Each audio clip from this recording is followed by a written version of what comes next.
Здравствуйте, арт-кафе «Господин Ветер» приветствует вас. Итак, у нас в гостях легендарный, знаменитый бард России Сергей Смирнов. Сереж, здравствуй. Здравствуйте.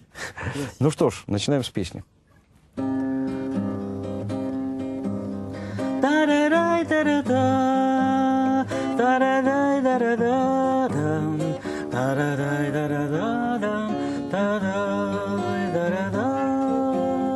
Посмотрите вокруг, эти реки и горы, города и поселки, леса и моря. Посмотрите вокруг, это наши просторы, это наша до боли родная земля.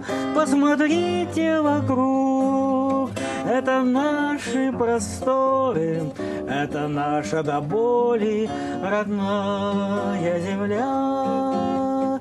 С ней связано все, то, что было и будет, что с рождения навечно даровано нам. Все, что в душах людских будоражит и будет, радость тихой любви со слезой пополам. Это та сторона, что не терпит насилия. Это родина вьюгой рожденных солдат. Россия, Россия, родная Россия, под снегами твоими герои лежат. Россия, Россия, родная Россия, под снегами твоими герои лежат. Пусть в душе моей все будет так же неброско, но вольготно, как Волга, спокойно, как Дон. Пусть во мне запоет, затоскует березка, зашумит, заколдует раскидистый клен. Пусть во мне запоет, затоскует березка, зашумит, заколдует раскидистый клен. Посмотрите вокруг, эти реки и горы, города и поселки, леса и моря. Посмотрите вокруг, это наши просторы, это наша до боли родная земля. Посмотрите вокруг, это наши просторы, это наша до боли родная земля.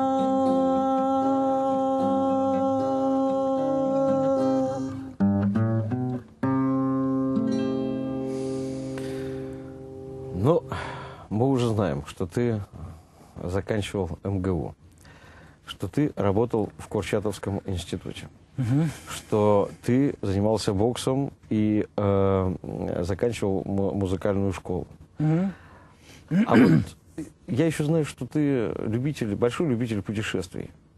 Вот об этой стороне жизни. Ну, конечно, живя в такой семье, где отец служил в погранцах, после войны, значит, его стали кидать по границам. После войны сразу он во Львове с Бендерасом воевал, потом его направили на Кольский. Там 3 года на границе с Норвегией. Потом на Сахалин. Там на границе с Японией столько лет. Уже потом демобилизовался он, приехали мы в Электросталь. Но вот эти бесконечные передвижения по стране.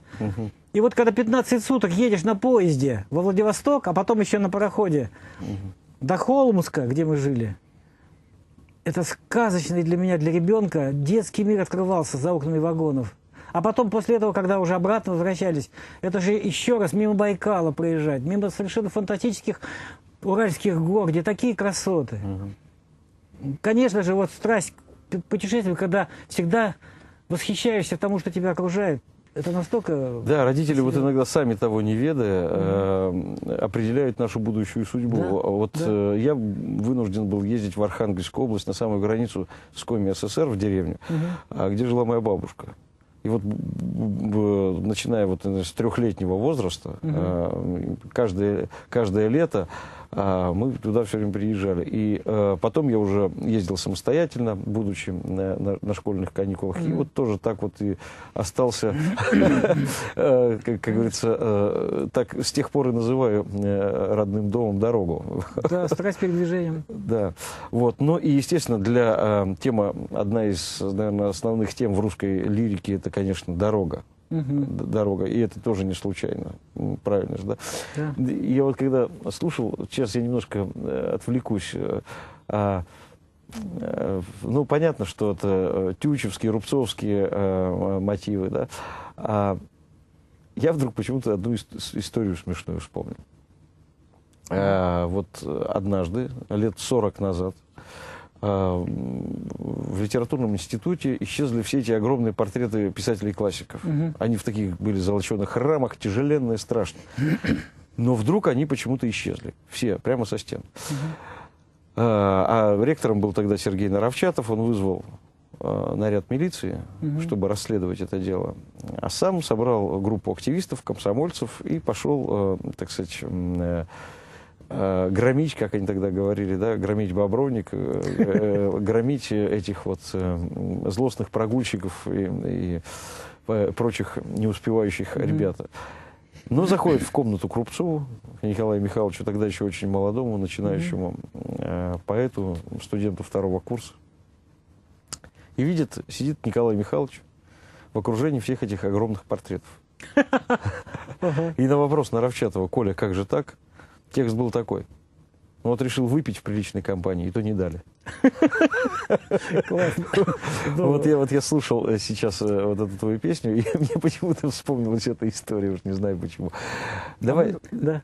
Я знаю, что у тебя, ну поскольку отец пограничник, естественно, у тебя военная тема есть. Да, в да. творчестве. У меня и про дорогу песня есть, и про войну. Вот песня про войну. Песня называется «Танкист». Стихи настолько видно, что писал их живописец, потому что настолько за каждой строчкой видишь вот это поле сражения. Тем более я, когда писал эту песню, у меня в памяти был мой родной дядя, брат матери, который сгорел в танке в 43-м году.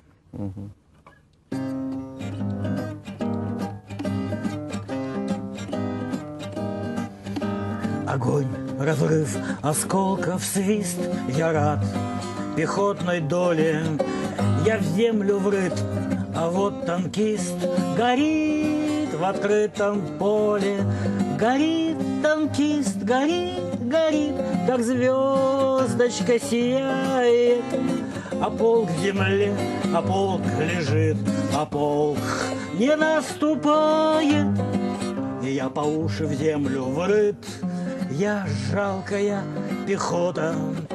Горит танкист, танкист горит, и вдруг, как гаркнет кто-то: за мной, за родину, вперед, за отчий край, друзья. И вот уже пехота прет, пехота во весь рост встает, пехота падает и мрет, и все-таки идет вперед. Остановить нельзя. Давно тот край в болотах спит, лесами зарастает, а мой танкист, он все горит, и полк мой наступает.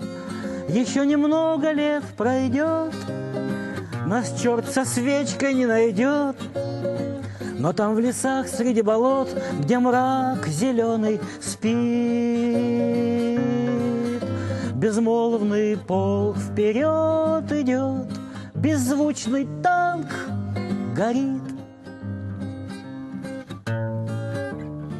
Идите в лес весной скорей, там сказочно сейчас, и собирайте для детей букеты наших глаз. Сумасшедшая песня, конечно, по образу, по метафоре. Да, вот, ну, может быть, это у меня сейчас больная тема такая. Я все время ее поднимаю с нашими гостями. Наверное, и ты тоже заметил, но работая в жюри многих конкурсов, что авторская песня становится очень рассудочной. Такой песни от ума, филологичной. Они все умеют. Они знают как, они знают все формы поэтические, все размеры.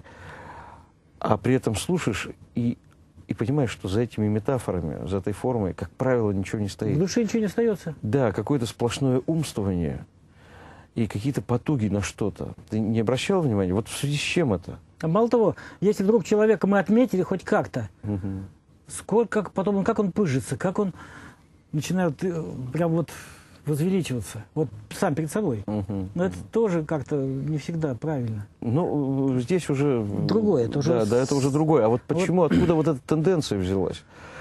Ну, здесь что можно сказать? Ведь огромное количество поэтов, которые пишут стихи, им хочется, чтобы их заметили. Может быть, и стихи хорошие есть, но кто же их услышит, когда поэтов тьма тьмущая? А вот бывает, когда человек берет в руки гитару, озвучивает, его может легче заметить, ему проще о себе рассказать. Вот. Я помню одно прекрасное стихотворение Давида Самойлова. В эту ночь тысячи влюбленных юношей садятся писать свои стихи. В эту ночь сотни графоманов садятся писать свои стихи. В эту ночь десятки поэтов садятся писать свои стихи. В эту ночь один гений садится писать свое стихотворение. И в результате этого коллективного труда рождается одно гениальное стихотворение. Ну, это времена Давида Самойлова. Это действительно так. Но я сейчас совершенно другую тенденцию наблюдаю. То есть вот выходит человек и что-то поет, да, у меня никакого следа в душе не остается. Но я вижу на реакцию той же молодежи, и я не понимаю этого восторга. То есть мне кажется, что я, как бы так сказать, не совсем уже отсталый этот человек. Но почему я это понять не могу и воспринять? Ну, если нас с экранов давят пошлятиной и какими-то совершенно безумно безвкусными вещами. То есть ты хочешь сказать, что идеология тинейджеров постепенно переходит и в авторскую песню? Все, чем нас кормят отовсюду, это не может не отразиться на, как бы, на культуре, на росте, на духовном как бы росте самого человека. Потому что, конечно, хочешь не хочешь, если покажут какую-то ерунду, да еще по телевизору, да, слушай, так я могу не хуже. А если он такую же сделает вещь, он уже король, он уже смотрит, а почему я там не могу быть? Да, я не знаю как. Хотя культура-то не слишком высока для этого.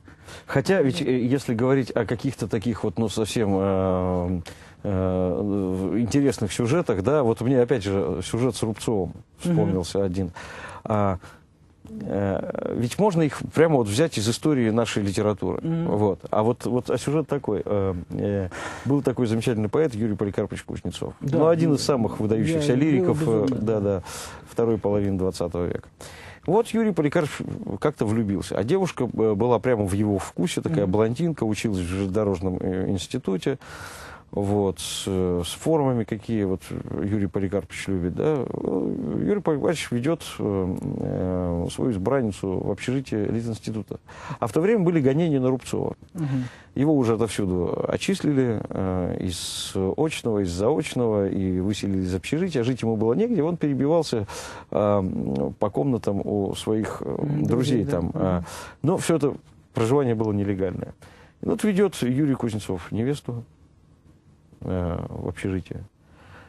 И вдруг вспоминает, что там у него в комнате на скрещенных руках за столом спит Рубцов. Ну, естественно, никакущий. Вот. Да. Он говорит: подожди, дорогая, сейчас я... Забегает в комнату, хватает его, сажает в угол, закидывает тряпками, шубами, там, сам выключает верхний свет, зажигает свечку. Ну, такая иллюзия уюта. Да. Приглашает девушку, выпивают они там бутылку шампанского, может, еще что-то. И уже спустя несколько часов, так сказать, на диване они закуривают. И вдруг эта куча в углу зашевелилась, стала медленно подниматься. Мало того, она еще заговорила человеческим голосом. Сволочи, я уже 3 часа вас терплю. Хоть бы сигареткой угостили. Вот, пожалуйста, чем не сюжет? Ну да, отлично. Совершенно ничего из пальца высасывать не надо. Ладно, Сереж, у нас не так много времени, а хочется песен послушать. Вот, я перед песней хочу, вот, когда я был дома, в гостях у моего любимого поэта Гончарова, как-то прихожу к нему, и вот мне вдруг читает стихи. «Сереженька, Сережа, летят года, летят, ничто нам не поможет их повернуть назад. Да и не нужно это, что было, то прошло. И превратилось лето в осеннее тепло. Пророчит мудрый ворон нам в ворохе чудес, и ягодами полон задумавшийся лес. У нас судьба такая сейчас с тобой, мой друг. И роща золотая, и ягоды вокруг». И вот он всегда говорил: старость, все говорят: ах, старость не всякому досталась. Это же великое счастье. Кстати, да. И вот он мне стихи подарил на день рождения, а я ему на его день рождения ответил песней. Песней про счастливую меня. Мне хочется видеть, мне хочется знать, мне хочется всюду скорее побывать. Я душу открою и сердце отдам озерам и рекам, лесам и горам. Кто счастливый? Я счастливый, потому что не ленивый. Может, ростом небольшой, но зато открыт душой. Нету крыльев, но лечу. Быть несчастным не хочу. Я летом и в стужу, и осенью вслякать не стану в дороге, ни охоть, ни плакать в любую погоду, в любое ненастье, Россия мое, синеокое счастье. Кто счастливый? Я счастливый, потому что не ленивый. Может, ростом небольшой, но зато открыт душой. Нету крыльев, но лечу. Быть несчастным не хочу. И вы, не ленясь, не спеша, понемногу возьмите гитару и с Богом в дорогу. И там, где в предгорье гремят водопады, вам будут, как брату любимому, рады. Кто счастливый? Я счастливый, потому что не ленивый. Может, ростом небольшой, но зато открыт душой. Нету крыльев, но лечу. Быть счастливым я хочу. Вместе давай, кто счастливый? Я счастливый, потому что не ленивый. Может, ростом небольшой, но зато открыт душой. Нет крыльев, но лечу. Быть счастливым я хочу. Да, самое главное, не нужно быть ленивым, и тогда будешь счастливым, да? Вот как к этому вопросу, если... Я ведь знаю тебя уже, ну, наверное, больше 10 лет.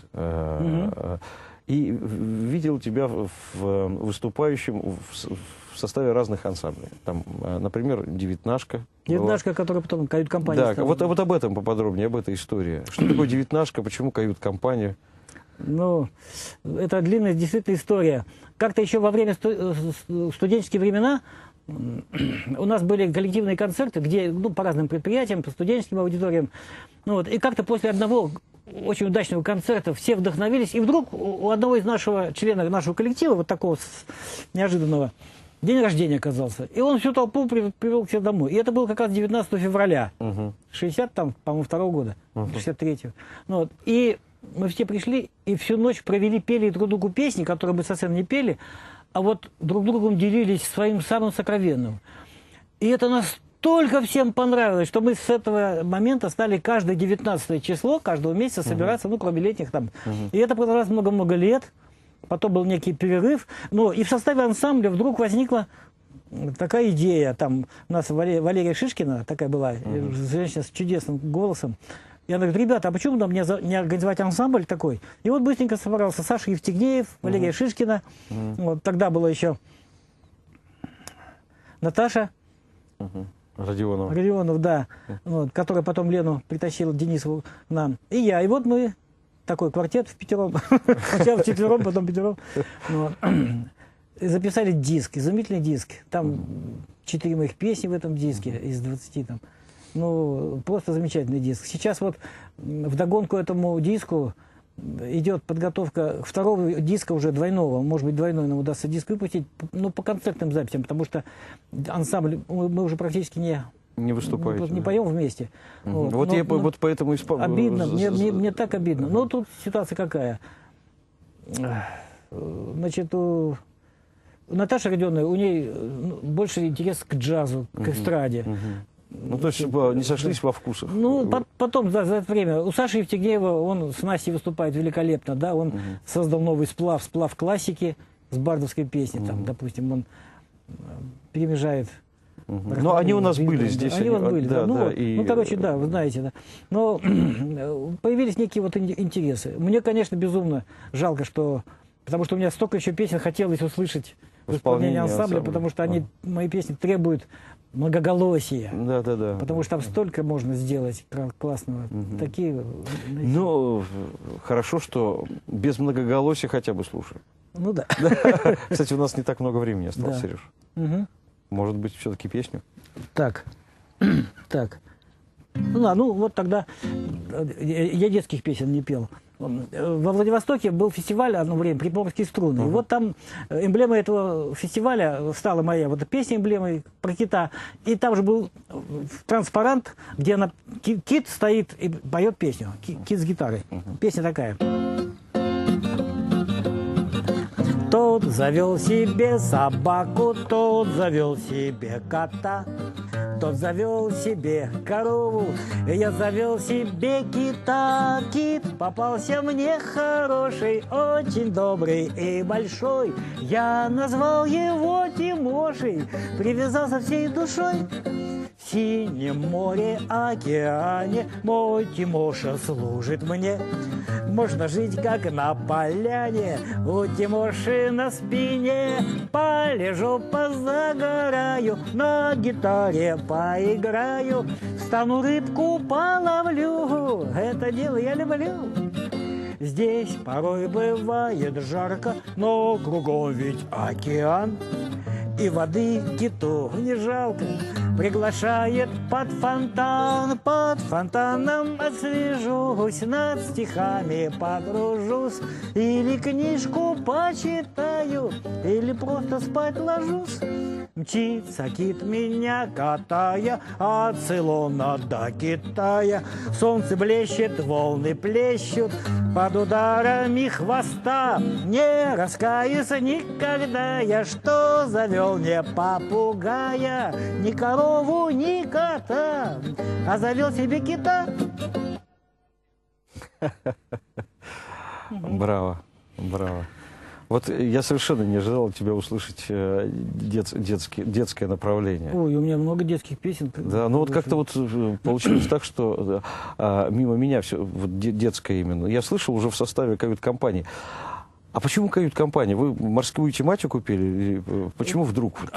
Тут ситуация какая. Мы долго-долго подыскивали себе название. Никак не могли там вот после девятнашки, потому что девятнашка, ну как-то вот несерьезно. Да. А потом мы познакомились с капитаном первого ранга, значит, который отвечал за всю Краснов. Такой, и решили назваться... Да. И вот он пригласил нас участвовать в новогодних балах морского собрания. И вообще выступать вот с ним. Ну вот теперь понятно. А у нас было много морских песен, которые мы пели наши ансамбли. И у меня собственные морские песни есть. Я еще ни одной вам тоже не спел. Это я надеюсь. К сожалению, в другой раз, Сереж. Все, у нас время истекло. Спасибо тебе огромное. Спасибо за то, что нашел время и выбрался к нам. Спасибо. До новых встреч, дорогие телезрители. Ждем вас в арт-кафе «Господин Ветер».